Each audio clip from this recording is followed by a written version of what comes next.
Hey everybody, welcome back to the Bourbon Note. I'm Greg. I'm Ben. And today, we're drinking bourbon.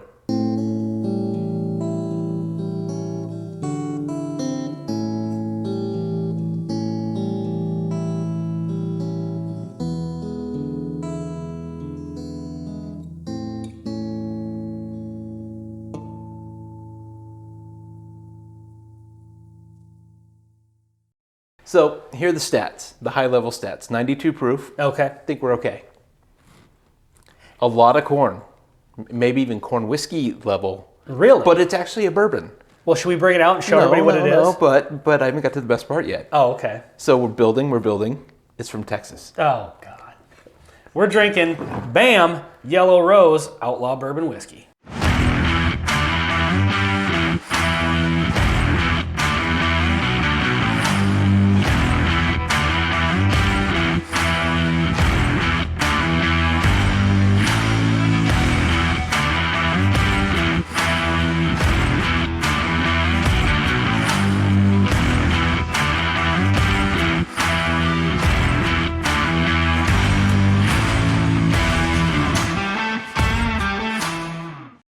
All right. What do we know? This is going to be a very interesting one for me, and for two reasons. A, as you said in the intro, this is a Texas whiskey. And I didn't even say the two best parts yet. What are the two best parts? Pot still. Oh, boy. And $66. Oh, boy. Okay. And it's been sitting on my shelf for a year and a half, August of 2020. And you just opened it today. It's fresh cork pop. August 2020, my math is wrong. Yeah, it's been sitting on my shelf for a while because since then I've discovered how great Texas whiskeys are, and I've been reluctant. So I just had a sniff of it. So before I get into it, I want to tell my little story about this because I do have a story with this particular bourbon. Sure. Back when I first got into bourbon, I got into whiskey, but I hadn't really found, I thought I was a Scotch guy for a while, and when I started to really settle into bourbon, a friend of mine had a bottle of this, and I remember really being intrigued that it was 100% corn. And I remember really, really liking it. Are you stepping out of frame? You might be out of focus at this point. The further away from the glass I am, the better. That's God, really? So anyway, I remember really liking this, and I did not remember that it had been a Texas whiskey. Yeah. And so I actually, maybe a month or two ago, saw this sitting on the shelf, and I was going to buy a bottle of it, but admittedly, I have kind of gotten to the point where if the bottle says Texas on it, I just don't buy it. And I have yet to be proven wrong. And so let's go in. It's nice and dark. It's very dark. It's oily. It's got legs. Don't have an age statement. I would guess it's medium aged, but God damn it. It smells just like every other Texas whiskey. But here's the thing. It says aged at least 1 year. Oh, so really? But are they doing some like super aging kind of thing? Violating the laws of physics or something? Or like, who knows? It certainly looks way darker than a 1 year bourbon. I don't know how they're getting there without some sort of like speed aging or high pressure hoses or... I don't really know how to describe this. Have you ever had Texas whiskey before? There you go. Yeah, I mean... You know that pot still musty, grainy? What was the proof on this? 92. 92. Okay. It's kind of like multiple snivs. I'm not really getting a whole lot of different stuff, but you're right. There is some oiliness to this. There is a smell that I just can't name. Texas funk. Well, pot still has a particular note, and it's like aggressive. What we think is the pot still, because it seems to show up on a lot of pot still stuff, and a lot of Texas stuff is pot still. Correct. Well, let's get in for the tasting here without further ado and stop just avoiding this.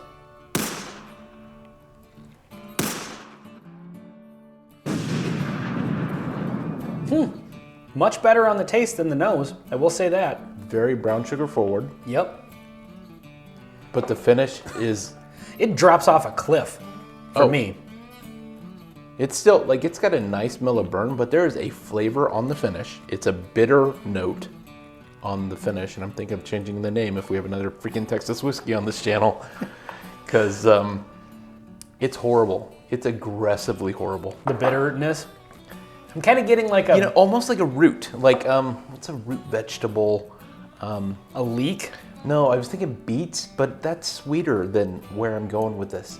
Like, it's got a flavor that's almost like celery and I don't know, something else in that range. It's a spice and a flavor radish / rutabaga.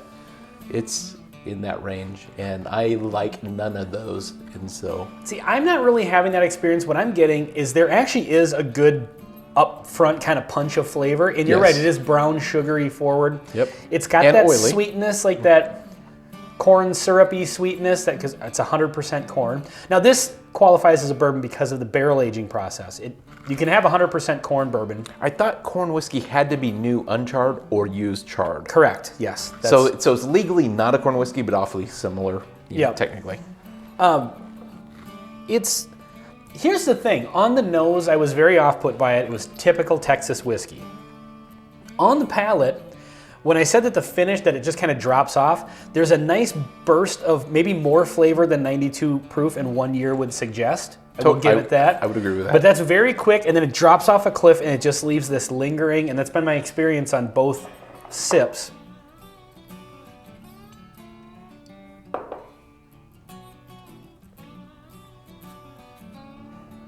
You know what? I got to tell you, this is not bad. Well, to me. I don't mind this at all, and I can see why I liked it back then. Okay. Because it is sweet. When you take the nose away from it and you just take a sip of this, would I pay $66 for it? No. But it's, I mean, honestly, it's got a nice sweetness to it, and I wouldn't mind, this isn't going to be something I reach for all the time if I had a bottle of it, but I could get through it. I'm prepared. Well, I'm going to donate this to the channel. Okay. So that it's here on the bar, and you're certainly free to have a drink of it whenever you like. But if we need to compare it to a pot still, sure. I am actually getting a flavor note that is a little in that minerally kind of, it's not really Flintstone vitamin, which we've talked about before, but it is kind of like the artificial cherry mineral kind of note, way on the finish, like where you normally would have like the wood tannin kind of. Damn it, this is growing on me pretty good. Oh, well. I'm actually enjoying this. I'm getting on the lingering finish, just the aftertaste it leaves in your mouth overall, getting a pipe tobacco. I don't totally disagree with that. It is kind of in that range. That's a good call out. But I like the sweetness, and that's, it's 100% corn. You're going to get some sweetness out of it. If you pour this for me blind, aside from the nose, I do not like the nose on this. Can I just wear a mask or something instead of? No, you have to go blind and then pour me this whiskey. I don't like this setup at all. But there is something that I don't know, it's working for me. Every sip is getting a little better. So I've had 2 sips. First sip I thought was, on a scale of 1 to 10, was -42. Second sip was a 1.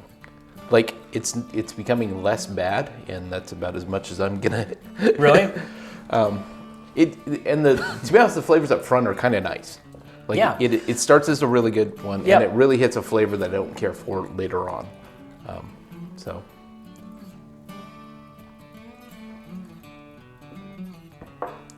You know what? There's an artificial chocolate flavor at the beginning. It's got a creaminess. It's just a kind of a bunch of sweetness. Again, with the aged at least 1 year, if this is aged 4 or 5 years, you're not going to put that on there. If it's aged at least 1 year, it's barely over a year. Oh, you haven't met people from Texas. I can't believe this is how they throw down, and this is 7 years, and they're so proud of it. They're going to put a 1 year. Yeah, well, maybe. Yeah. I'm shocked at how dark this is. I'm shocked at how much Houston. flavor there is. Maybe this is a Houston thing. So Houston supposedly is like dog's breath weather. Closer to the ocean, and immensely hot, immensely humid, dog's breath. And so maybe that's what aging in that type of temperature does. You've got the thermal cycling that's just crazy. Maybe it's the humidity. Is the rest of Texas more dry, like when you get out into central Texas? I have no idea. Texas is interesting. They have a fair amount of humidity. It's a large place. It is a large place, but for the most part, I have not liked their whiskey. I have not met one that I really like yet. This is the best one I've had so far, for sure. There is that youthful grainy note, but it has enough of that nice sweetness, bit of tobacco on the finish to kind of cover up for that and make the actual graininess work. Because sometimes I really like the graininess. Like you get a good wheater. Sure. When you can really get that bready wheat sort of note, I actually like. When the corn stands out, I really like that as well. Yeah. So now, $66. And that was 92 proof, just over a year. Come on. 2.5 years ago. Yeah. With inflation and the bourbon boom. I actually just was looking at a bottle of this when like I said, I was considering buying one up at Spirits. I don't think it was that expensive. Okay. So it might have just been where you bought it, or it could be, and it was one of those was. I thought it was closer to 50. It could be. So but, yeah. I mean, I guess you'll have to decide. As far as Texas whiskeys go, like I said, this is my favorite one so far. And we've had other ones that are not Texas whiskey that are worse than this, for sure. I totally agree with that. But I would say some of this seems to be consistent with other pot still bourbons. Just a little bit more. And, I think the best thing is have a pour of something, either at a liquor store, have a pour of even a different brand pot still, because they seem to have a consistent flavor that I don't personally care for. So Yeah, I don't either. This definitely is getting better, but yeah, on the palate, it's lacking all that Texas funk, or not all of it, and it just comes across as maybe a decent young bourbon. You know, I want to make a request. Okay. In the next, I'm gonna leave the bottle here. In the next day or two, we're going into a weekend. If you can agree to have yourself another pour of this, and film a 20-second review, and say, did it hold up, or is it? I'll do that later tonight. It's going to be a half-hour long, so I'm going to have 6 bourbons before I turn the camera on. That's a good idea. All right, well, we've dragged this on long enough. This has been Yellow Rose Outlaw Bourbon Whiskey. On the Bourbon Note, I'm Ben. I'm Greg. Till next time. See you next time. All right, I did not have 6 bourbons, but it's the next day. Let's check and see if this thing holds up. Nose is still bad, for sure.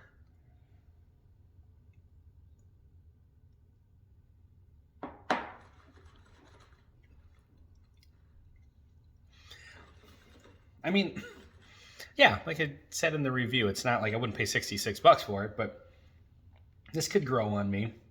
The sweetness kind of outweighs that mustiness a little bit. You know, if I were them, I don't think I'd put the aged at least 1 year, because they don't have it labeled as straight bourbon.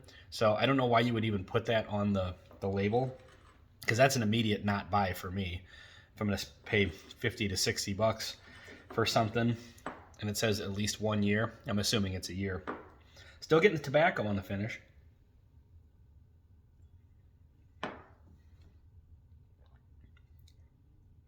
It's tolerable. And this is my first bourbon of the day, so yeah, I don't know, holds up, I guess, to what it was.